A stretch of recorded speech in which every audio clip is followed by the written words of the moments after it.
আসসালামু আলাইকুম। আশা রাখি আল্লাহর রহমতে আপনারা সবাই ভালো আছেন। আলহামদুলিল্লাহ আমরাও ভালো আছি। নতুন আরেকটি ভিডিও নিয়ে আপনাদের মাঝে হাজির হয়ে গেলাম।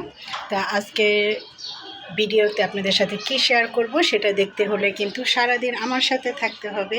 আশা রাখি আমার সম্পূর্ণ ভিডিও জুড়ে আপনারা থাকবেন। হ্যাঁ, এখনও যারা কিন্তু আমার চ্যানেল সাবস্ক্রাইব করেননি প্লিজ চ্যানেলটি সাবস্ক্রাইব করে দিবেন এবং ভিডিওটি দেখা শুরুতে লাইক দিয়ে কন্টিনিউ করবেন। আর আরেকটি কাজ হচ্ছে সবার মাঝে বেশি বেশি শেয়ার করে দেবেন।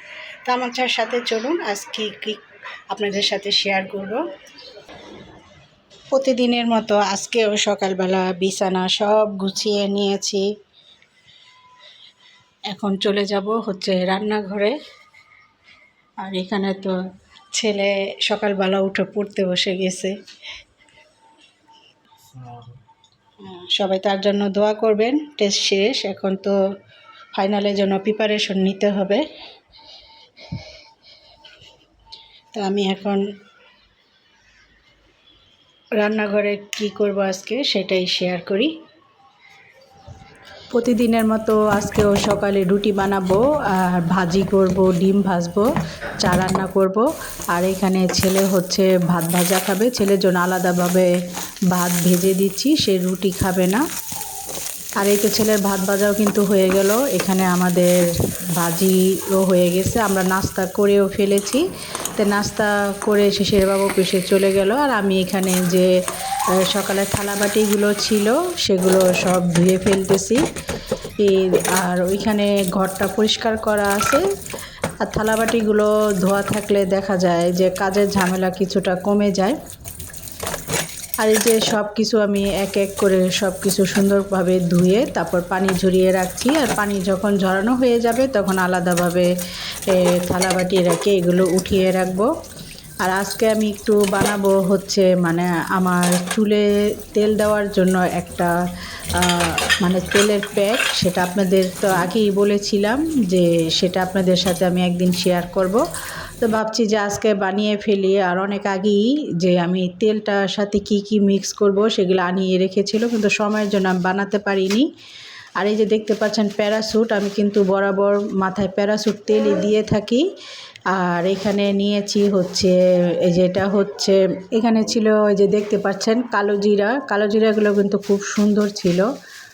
আর এটি হচ্ছে মেথি দানা, এটা আমার ঘরে অনেক আগেই ছিল, সাথে একটু কালিজিরা ছিল। আর এখানে হচ্ছে তিসির দানা, এই তিসির দানাটা আমি এই প্রথম দেখলাম, আমি কখনো আনাইনি। মানে খুবই সুন্দর, মানে ধরতে খুব আরাম তিসির দানাটা। আর এখানে আমি প্লেটে যতটুক নিব ততটুক ঢেলে নিচ্ছি। আর প্যারাশুটটা তো আপনাদের দেখালামই, তেলের সাথে এগুলো আমি সব একেবারে গরম করে নিব।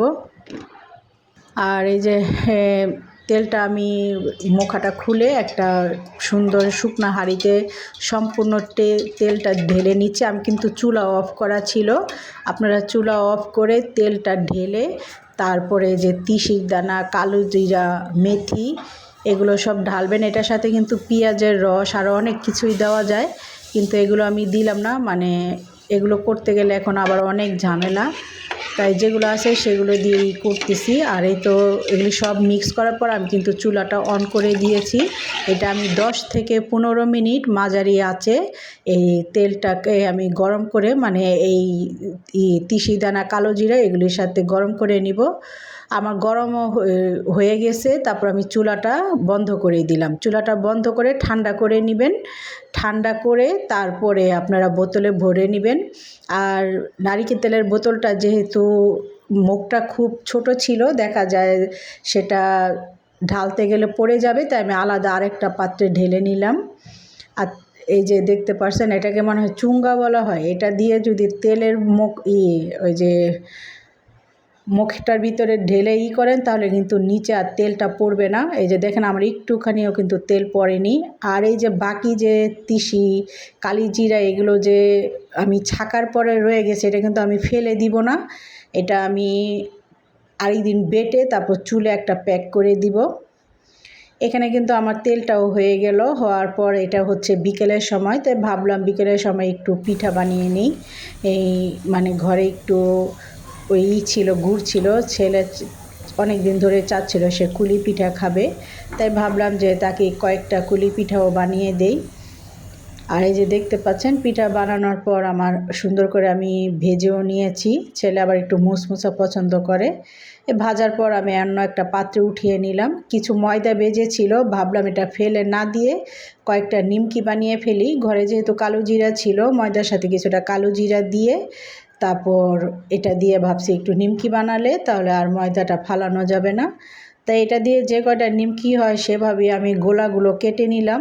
এখানে মেবি আমার 5টা গোলা হয়েছে, মানে 5টা নিমকি হবে। নিমকিগুলো আমি কিভাবে বানাচ্ছি সেটাও আপনাদের সাথে আমি শেয়ার করছি। আর নিমকি বানানোটা কিন্তু খুবই সহজ। আর আমি যেটা বানাচ্ছি এটা হচ্ছে মানে একদম সিম্পলভাবে। কিন্তু আর এই যে দেখতে পাচ্ছেন আমি নিমকির ভাঁজটা যেভাবে দিচ্ছি, নিমকির ভাঁজটাও কিন্তু খুবই সহজ। এই যে সবগুলো আমি এক এক করে বানিয়ে নিলাম। এখানে আমার 5টা হয়েছিল। তো বানানোর পরে তেলে দিয়ে দিলাম। তেলটা যেহেতু আগেই গরম ছিল, আর তেলটা কিন্তু আঁচ বেশি বাড়িয়ে দিবেন না, বাড়িয়ে দিলে দেখা যায় দ্রুত হয়ে যাবে আর পুড়ে যাবে, মুসমুসা হবে না। আর নিমকিগুলো আমি খুব সুন্দর করে মুসমুসা করে ভেজে নিলাম, একটু লাল লাল করে। এই যে দেখতেই পাচ্ছেন কীরকম লাল হয়েছে। এটা কিন্তু খুবই মুসমুসা হয়েছিল। আমি ভাঙার পরে দেখবেন খুব সুন্দর যে মুসমুসা হয়েছে, এটা ভাঙার পরেই বোঝা যাবে। আর খেতেও কিন্তু মানে একটু ভালো লেগেছিল, একটা কালিজিরা ফ্লেভার আসছিল। আর এই তো এখন তো অনেক মানে আজকে কাজ করলাম, এটা হচ্ছে প্রায় সন্ধ্যার পরে ভিডিও। তাহলে ভিডিওটা এই পর্যন্ত রাখলাম। আগামীকাল যদি বেঁচে থাকি নতুন আরেকটি ভিডিও নিয়ে আপনাদের মাঝে হাজির হওয়ার চেষ্টা করব। সে পর্যন্ত সুস্থ থাকুন, ভালো থাকুন, আল্লাহ হাফেজ।